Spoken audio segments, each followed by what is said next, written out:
Welcome to W0NDÉRS TV show. If it is your first time, you like the channel, you like the program, subscribe and put on your notification bell because it's gonna help you to know when I upload a new video. Like you all may know, I present information across the globe, especially Nigeria to be precise, and I want to appreciate my viewers, my subscribers. You guys are so amazing, especially those who always tune in to watch me each time I upload a new video.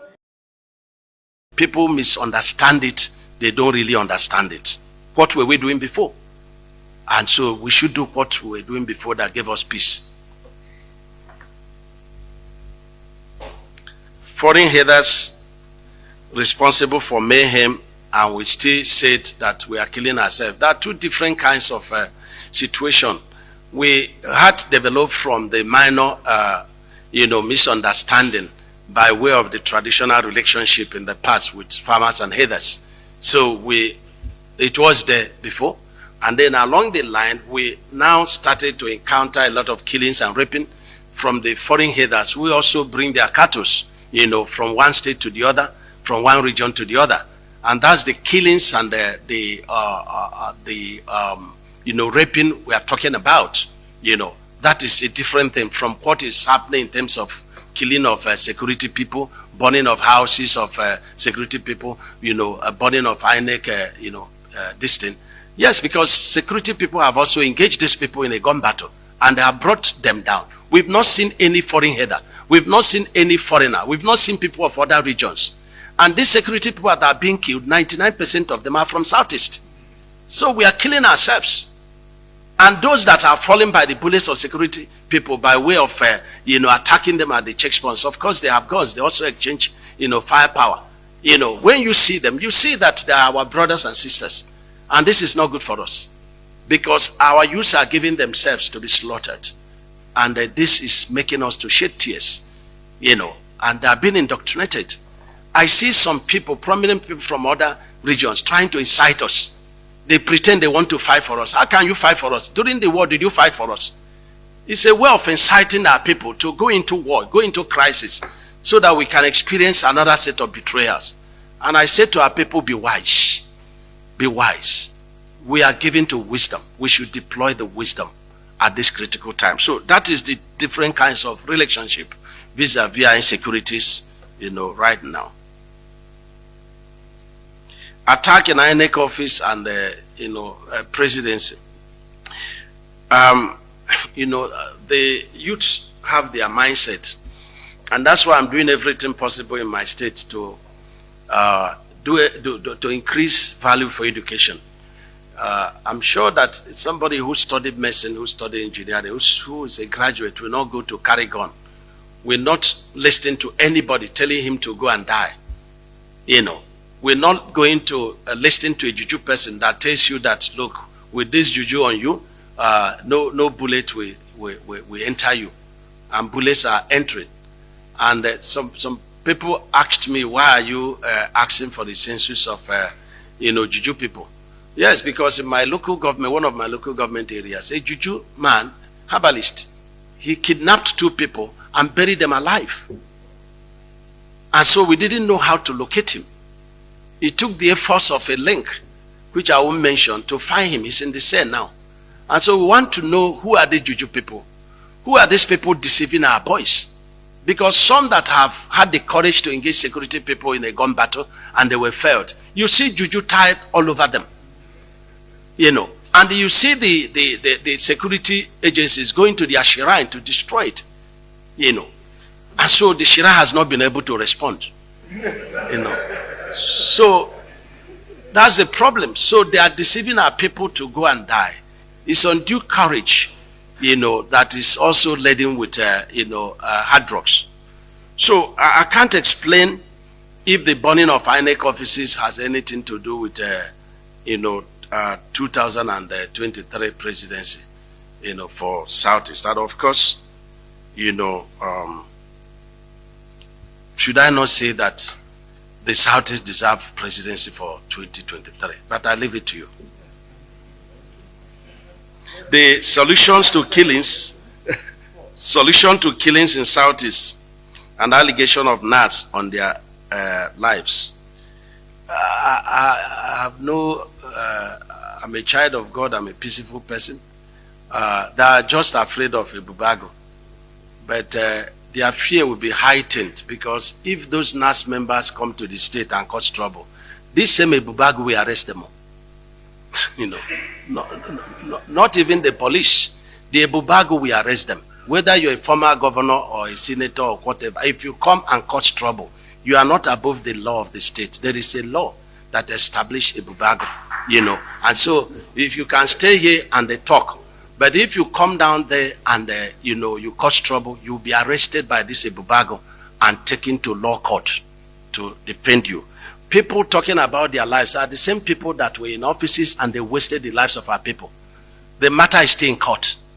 You see, I blame the federal government so much because you allow these people to be moving about with security agencies and they are there causing trouble. They have very terrible people that appropriated the weight of the state to themselves. People that had no means of livelihood before, they've never counted 1 million. They now have mansions and they go about to talk all kinds of rubbish. You know, so I have no value to go after their lives. They are just being afraid of a bubago. But a bubago is the demand of the Southeast. He has come to stay and is going to function. They said only me has, this thing. Imo State has signed their own into law. I have not even signed my own, even though it's been passed. So other states will do the same thing. So it's the fear of a bubago that is the beginning of their wisdom. You have to tell them. Solution to the situation in Southeast. I have done stakeholders meetings in the 13 local government. I've done 7 days prayers. I've deployed the widows to fast and pray.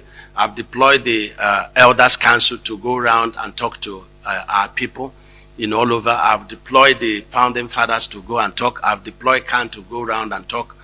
All this talking, we are getting results. Some of the bad boys are pulling out and are surrendering to us and are giving us information. This is very important. But my position is that these people are our boys. They are our people. They are our children. It pleases me not to have them killed. So I'm trying to debrief them. I'm trying to let them know that what they're agitating for can be solved through dialogue. So we've demanded as governors of Southeast, all our youth, let us know your demands. Give us your demands. We will come to the center to address it. If after 6 months, we have not, substantially addressed it, we can join you for the agitation. But right now, we don't support you.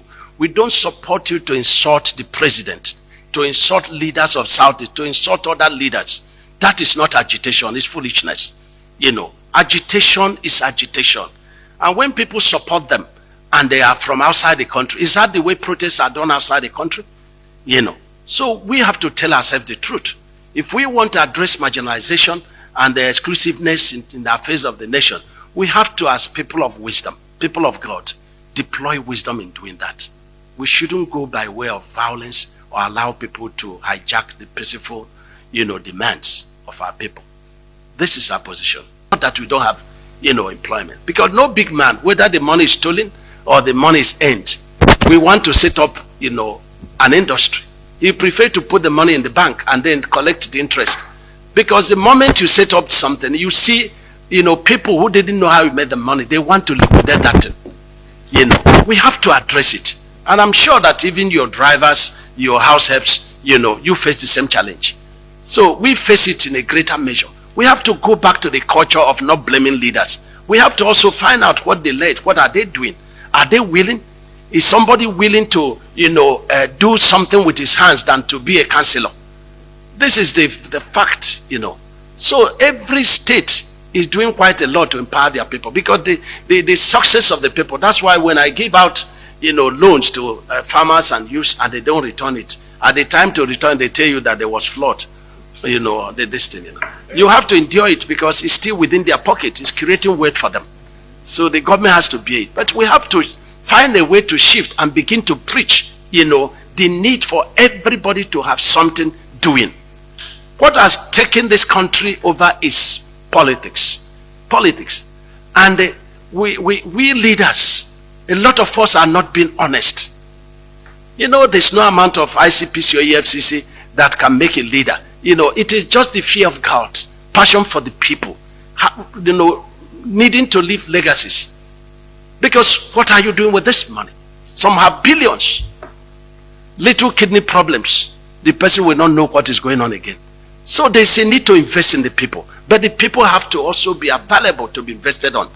This is very important, And if you go to an average Westerner, the person is contented, with the means of his livelihood.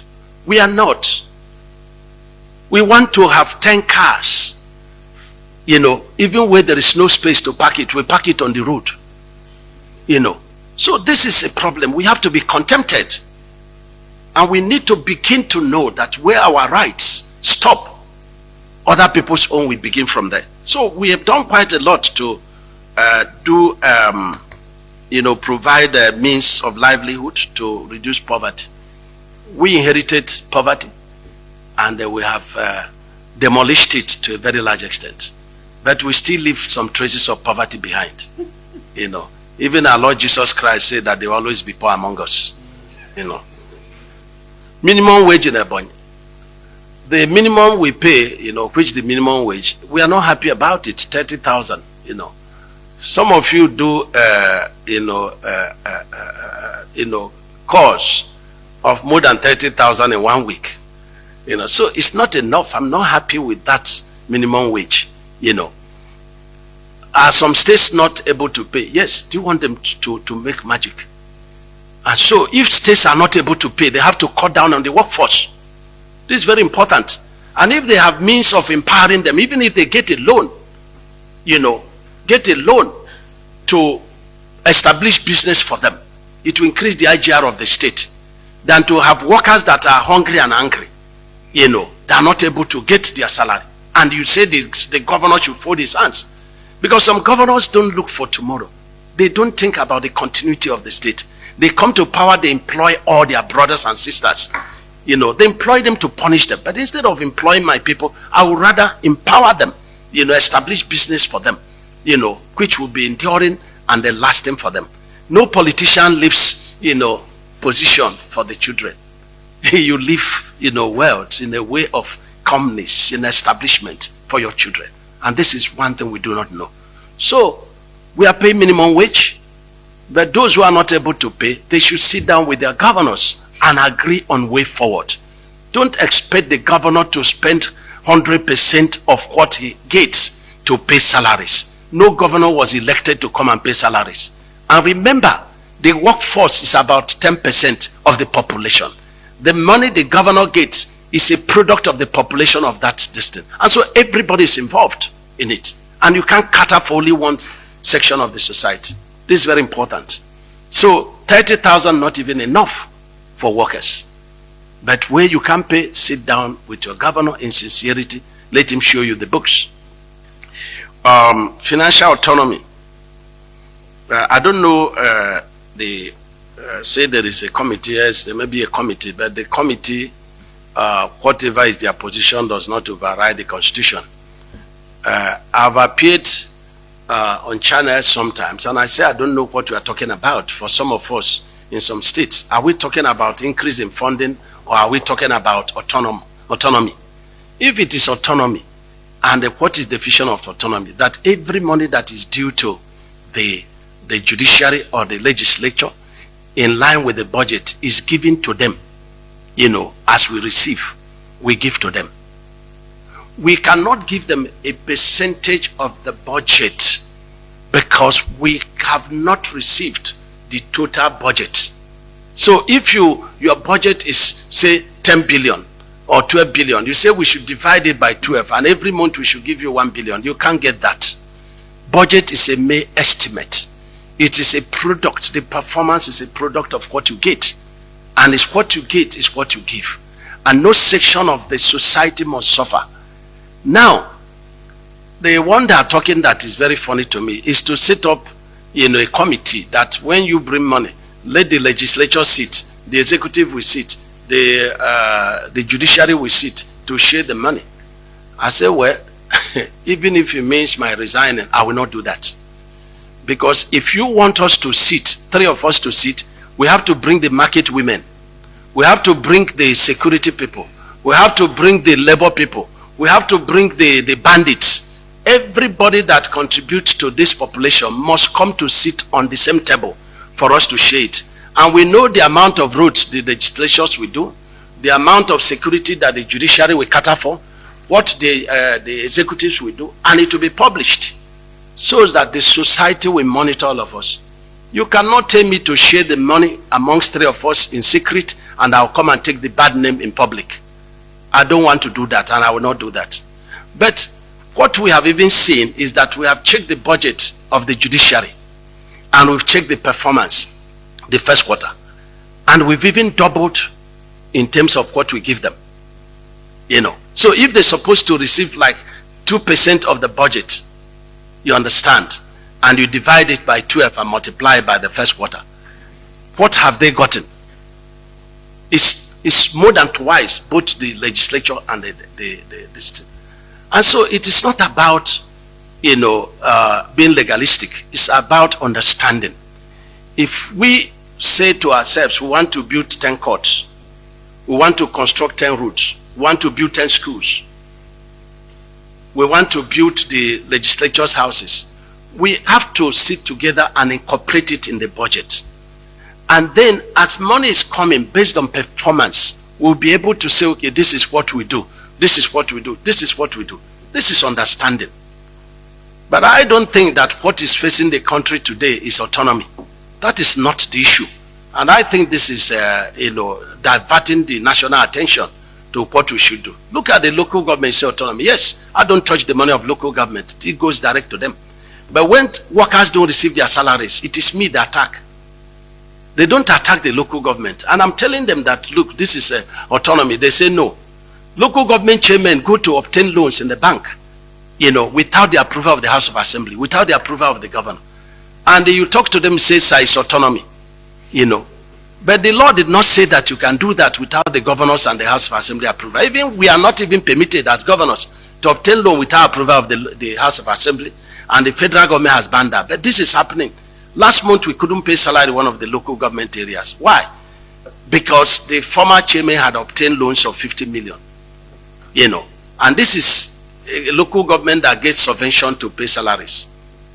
But the bank gave it to them. And so I'm prosecuting the bank manager and then you know, because they are causing insecurity where workers cannot get their payments because of fraud. So that is the thing about autonomy. I don't know if we are talking, every state should allow the people, they want to buy vehicle, give them the money within the limit of your resources and accordance with the budget, give it to them.